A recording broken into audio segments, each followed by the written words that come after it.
시편 23편 1절에서 6절 제가 봉독합니다. 여호와는 나의 목자시니 내가 부족함이 없으리로다. 그가 나를 푸른 초장에 누이시며 쉴만한 물가으로 인도하시는도다.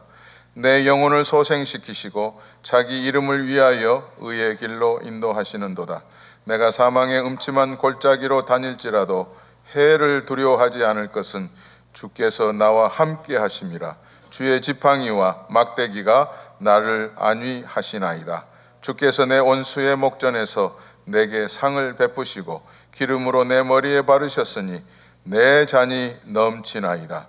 나의 평생의 선하심과 인자하심이 정녕 나를 따르리니 내가 여호와의 집에 영원히 거하리로다. 아멘.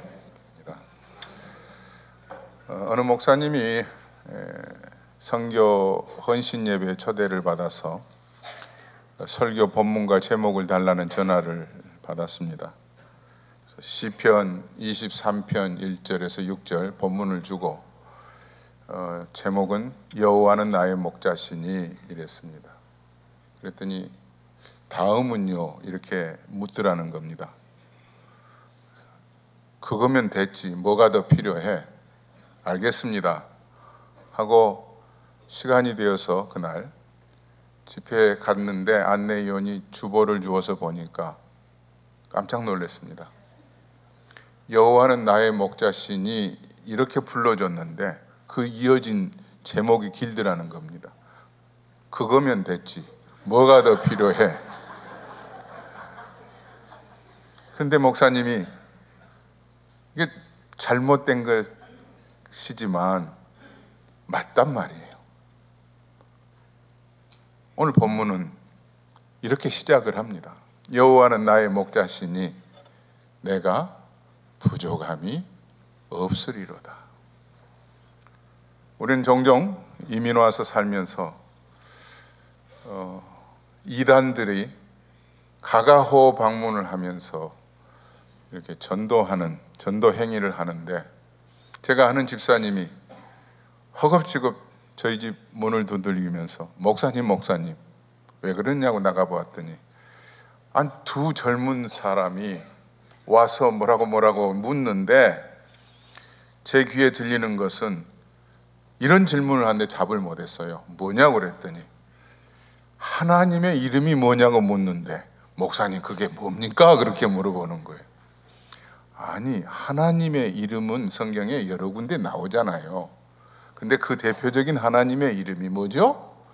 여호와라. 여호와라고 하는 이름을 제가 알려드렸습니다. 저는 이 본문을 가지고 설교를 할 때마다 제가 35년 전에 노예에서 대한예수교 장로회 합동측 노예에서 전도사고시를 볼 때 당시에는 영어 시험이 있었습니다.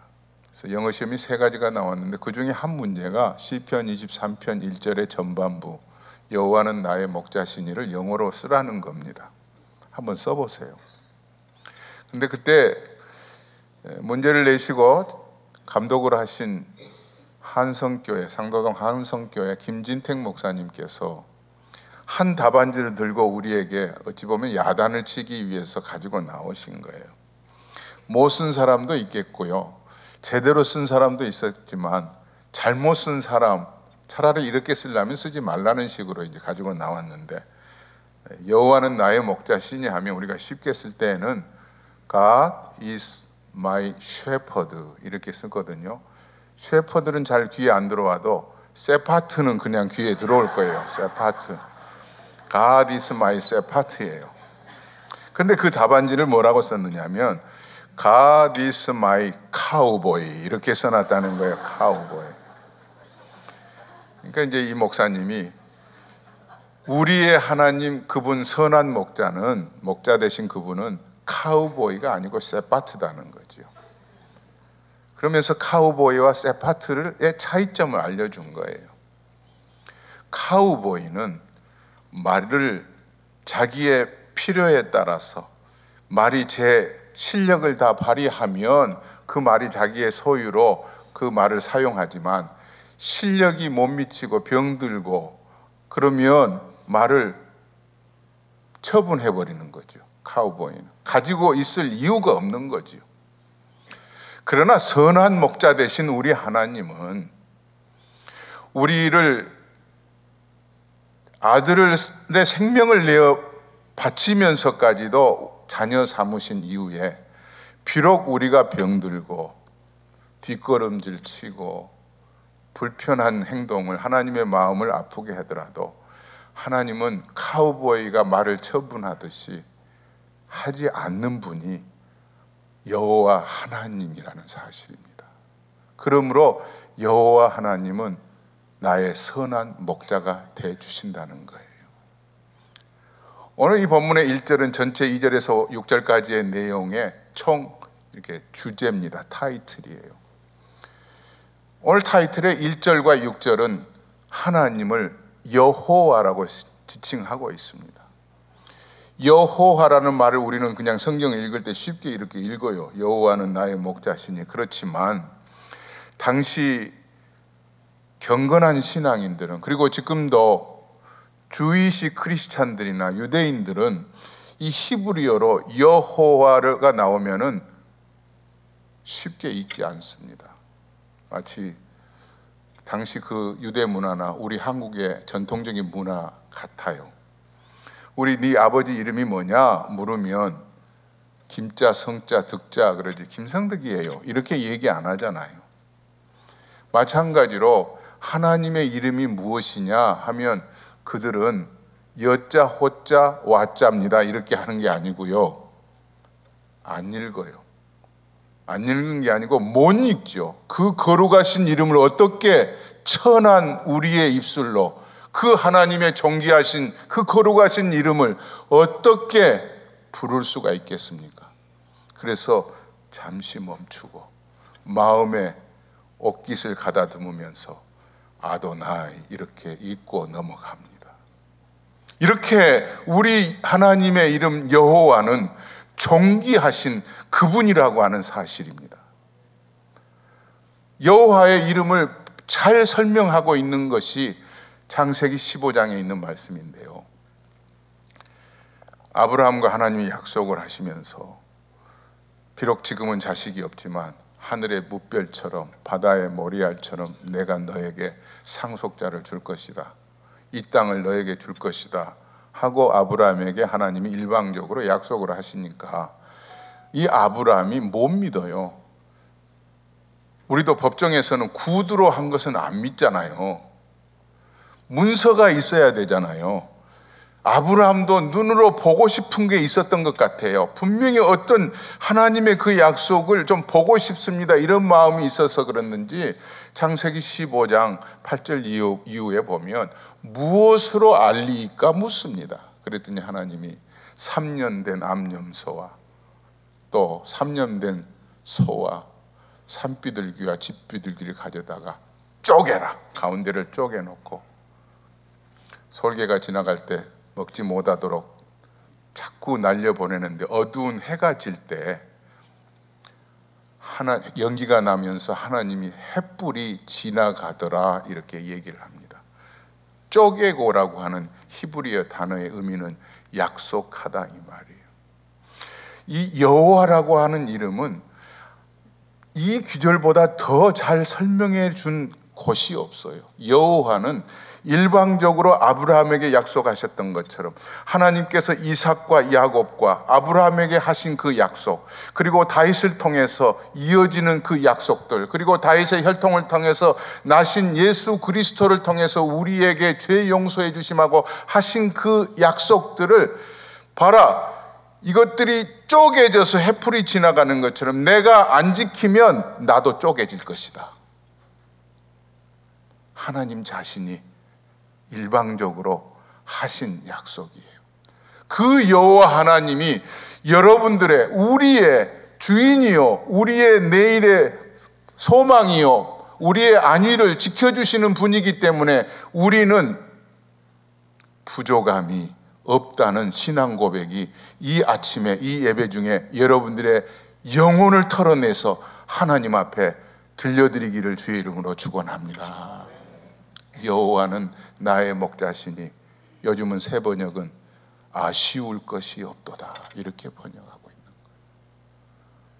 무엇 때문에? 그 여호와가 우리에게 선한 목자이기 때문에 아쉬울 것이 없는가? 2절과 3절을 보면 하나님은 이렇게 우리를 도우시고 보살펴 주신다는 거예요. 그가 나를 푸른 초장에 누이시며 쉴 만한 물가로 인도하시는도다. 우리는 대수롭게 그냥 읽지요. 푸른 초장에 누이시는구나. 그런데 유대 땅에는요, 건기에는 유대 땅은 사막과 같아요. 우기에는 조금 초목이 있어서 목자들은 자기의 양들을 키울 때 초목에 데리고 가서 먹여야 되잖아요. 미국같이 아무 곳에나 이렇게 눈 사방을 돌려보면 초목이 많듯이 그곳에 초목이 있는 게 아니에요. 그래서 자기의 양을 눕게 하려면 때로는 하루길, 이틀길, 3일길까지 걸어서 저 갈릴리 북쪽까지 데리고 가서 양떼들을 먹이는 거예요. 이게 목자라는 거예요. 필립 켈러라고 하는 목사님이 호주에서 양떼들을 안식년을 가지면서 키워봤어요. 양떼들의 특성이 뭔가 키우고는 목자가 쓴 시편 23편이라는 책을 썼습니다. 그 책에 보니까 양떼들이 누울 때는 3가지 이유가 있어서 눕는다는 거예요.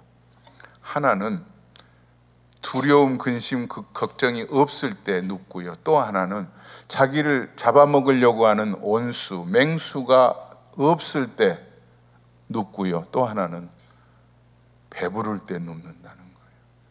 그 이 3가지 이유가 아니고는 눕지를 않는다는 거예요. 그런데 오늘 성경에 뭐라고 쓰고 있습니까? 그가 나를 푸른 초장에 누이시며, 우리가 의지하고 우리가 믿고 사랑하는 그 여호와 하나님께서 여러분들의 이전과 오늘과 내일에 마치 양을 푸른 초장에 눕게 하신 것처럼 눕게 해주시는 은혜로 여러분들이 살아가실 수 있기를 간절히 소망합니다. 그분이 우리가 믿고 의지하는 선한 목자라는 사실이에요. 또 하나는 쉴 만한 물가로 인도하시는도다, 이렇게 했잖아요. 우리의 번역은 조금 이해하기가 좀 난해해요. 언어의 의미는 요즘 영어 성경에 잘 번역이 되어 있어요. Quiet water라고 써 있습니다. 움직이지 않는 물이죠. 양은 조금만 큰 소리가 나도 겁이 많아가지고 그냥 물 먹으러 나갔다가도 못 먹어요. 시냇물이 이렇게 졸졸졸 흐르잖아요. 한 마리 한 마리 목을 축여주기 위해서 양을 데리고 갔다고 물 먹으라고 하면은 조용히 조심스럽게 고개를 숙이다가 수염에 먼저 물이 묻으면은 갑자기 이게 무거워지니까 무슨 일이 있을까 봐 그냥 물도 못 마시고 도망치는 거예요. 그러면은 목자가 팔 걷어붙이고 다리 걷어붙이고 흐르는 물가로 들어가서 이곳저곳에서 돌멩이를 주워다가 위에서 흐르는 물을 막습니다. 그리고 밑에도 막아서 물이 움직이지 않도록 자기의 양들이 물 먹는데 가장 최적합한 그런 상태를 이렇게 만들어 놓고 한 마리 한 마리 들어오게 하는 거예요. 우리 여호와 하나님께서, 우리가 믿는 그분께서 저와 여러분들의 영육간에 필요한 것들을 배불리 먹여주실 뿐만 아니라 우리가 참 허겁지겁 삶에 허덕이면서 사는 이런 세상 가운데서도 내 영혼과 내 육신의 목마름을 채워주기 위해서 그분은 팔 걷어붙이고 발 걷어붙이는 것처럼 자기 아들 예수님을 십자가에까지 내어놓고 말씀으로도 우리를 용서해 주실 수 있고, 예수님 내보내주지 않으셔도 그분은 우리를 죄에서 건져주실 수 있는 분인데, 죄값을 치루어내기 위해서 자기 아들, 하나밖에 없는 아들을 골고다 언덕에 십자가에 매달아 놓고 죽게 하시면서 피와 물을 다 쏟게 하시면서까지도, 그 험한 일을 하시면서도 우리에게 영원한 생명의 물을 주시는 분이 여호와 하나님이라는 것 때문에 오늘 이 자리에 우리가 있는 것 아니겠습니까? 문장이 좀 길었나요? 사랑하는 성도 여러분, 그분이 우리를 쉴만한 물가으로 인도하시는데, 그냥 인도가 아니에요. 저 물이 있으니까 가서 먹어, 그게 아니잖아요. 자기가 노동하고 자기 아들을 생명까지도 내어주시는 분이 여호와 하나님이잖아요. 이 시편 23편을 학자들은 구약에 있는 신약 요한복음이라고 그래요. 요한복음 10장에 보면 예수님께서 이렇게 말씀하신 부분이 있어요. 나는 선한 목자라. 선한 목자는 자기의 양을 알고 자기의 양도 나를 안다, 이렇게 얘기해요. 선한 목자 되신 그 하나님께서 한 사람 한 사람 김성득이의 체질을 아세요. 여기 앉아 계시는 여러분들이 한 분 한 분의 무엇이 아킬레스건인지, 어떻게 하면 기분 좋은지, 무엇 때문에 지금 소가리를 하고 있는지, 어떤 것에 지금 집중하고 있는지를 그분이 알고 계시다는 거예요. 그분께서 오늘 3절에 이렇게 말씀하세요. 내 영혼을 소생시키시고 자기 이름을 위하여 의의 길로 인도하시는도다. 사랑하는 여러분, 60만 책임져 줘도요 얼마나 좋겠어요. 이 땅에 사는 그 기간 동안만 해도 누군가가 너 걱정하지 마, 내가 네 아버지 돼줄게, 내가 네 양아버지야, 이제는 너 필요한 것, 돈 필요해? 언제든지 와, 이렇게 해주는 사람만 있어도 얼마나 좋겠어요. 그런데 여호와 하나님, 그분 선한 목자는 이 땅에 사는 삶의 전부만 책임져 주시는 것이 아니라 내 영혼까지도 이끌어 가시고 붙들어 주시고 소망을 주신다는 것 때문에 우리는 이 자리가 참 복된 자리라는 사실입니다. 목사도요, 요즘 미스미디어가 많이 발달해서 언론 때문에 목사도 존경받는 대상에서 비난과 조롱을 받는 대상이 되어버렸어요. 그러나 여러분들이 아셔야 될 것은, 그런 사람은 언론에 많이 공개되지만 정말 선한 목자와 같이 하나님만을 위해서 일하는 사람은 수많은 사람들이 있는데 공개되지 않는다는 사실이에요. 우리는 때로는 영혼이 망가져요. 하나님을 멀리하게 되고요, 하나님의 뜻보다는 내 뜻대로 살아갈 때가 참 많아요. 그런 사람을 세상에 고용주는 자기와 함께 일어나는 사람이 그렇게 자기의 뜻을 거스리면 버릴 거예요, 카우보이처럼. 그러나 하나님께서는 한번 저희들을 예수님 피값으로 사셨잖아요. 자녀 삼으셨잖아요.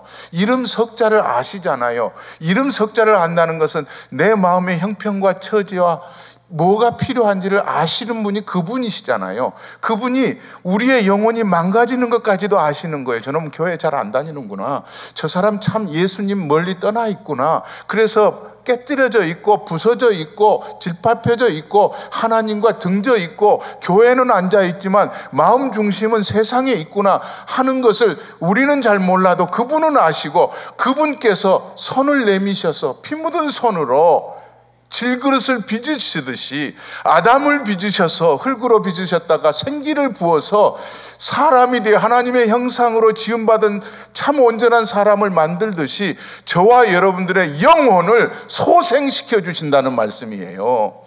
소생이라는 말은 원위치로 돌려놓는다는 겁니다. 이 아침에도 그 하나님의 손길이 부족한 차나 여러분들의 영혼을 만져주셔서 부족한 것은 채우시고 잘못된 것은 잘라내시고 허물들은 감춰주시고 십자가의 보혈로 다시 새롭게 하셔서 소생의 은혜가 분명히 이 아침에 있을 줄로 믿습니다. 이분은 우리를 인도하시는데 무엇 때문에 인도하시는 줄 아세요? 자기 이름을 위하여 의의 길로 인도하신다고 그래요. 이 말의 뜻을 조금 쉽게 풀어보면 자기 이름 걸어놓고 자기 명예 걸어놓고 우리를 인도하시는 거예요. 하나님 이름 걸어놓고 저것은 내 자식이야. 하나님께서 우리를 뭐라고 말씀하세요? 왕같은 제사장이요, 거룩한 나라요, 소유된 백성이라고 했잖아요. 사탄은 때로는 하나님 앞에 마치 욥기를 보면 욥이 저렇게 잘된 것은 지가 잘나서가 아니죠. 하나님이 주셨잖아요. 자식도 많이 줬고 가진 것도 많잖아요. 그거 다 거두어 가보세요. 그래도 하나님 섬기는지. 그때 하나님이 자기 이름을 걸어놓고 욥을 뜯으시고 고치셔서 의의 길로 인도하시는 것처럼 저와 여러분들을 바른 길로 인도해 주실 줄로 믿습니다. 이 필립 켈러가 쓴 그 책 가운데 보면 양의 특성이 있는데요, 양은요 반듯하게 가는 것 같은데 꼭 15도쯤 삐뚤어져 가요. 그래서 다른 양이 그래요. 뒤에서 보면서 야야야 성드가 너 반듯하게 걸어가, 삐뚤어 가잖아. 그러면 뭐라고 그래요? 너나 잘해 그러거든요. 말하는 그놈도 삐뚤어져 가요. 양은 바르게 가지 못하는 게 양이에요. 양은 시력이 아주 나빠서 바로 앞에 낭떠러진 데도 모르고 맹수가 있는 줄도 모르고 그냥 가요. 이게 양이에요.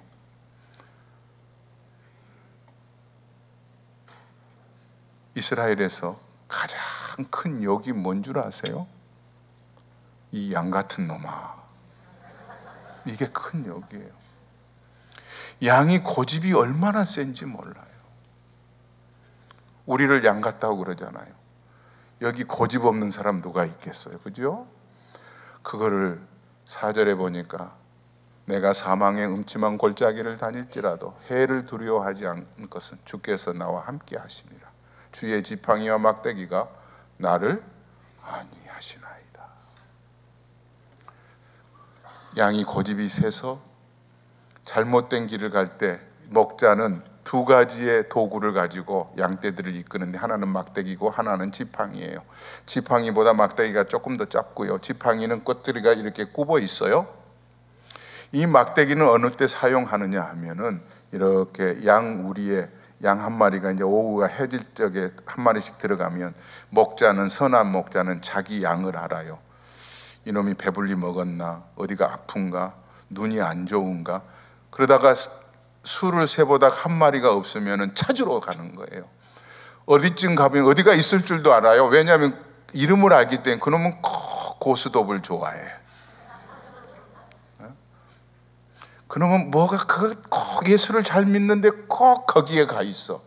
그러면 목자가 찾아가요. 가서 낭떠러지에 곧 떨어질 것 같은데 거기에 있으면은 지팡이 구부러진 걸로 다리를 이렇게 끌어요. 근데 양이 성질이 어떻다고 그랬어요? 끌으면 그냥 올까요? 안 올까요? 버텨요. 또 지 주제에 버팁니다. 그러면은 끌다가 안 되면 이 목자가 이 지팡이로 다리 몽댕이를 쳐서 부러뜨려 버려요. 다리 부러지고 오는 게 나아요? 안 부러지고 죽는 게 나아요? 죽는 게 낫다고요? 조영기 목사님 장모님이 최자실 목사님이라고 그래요.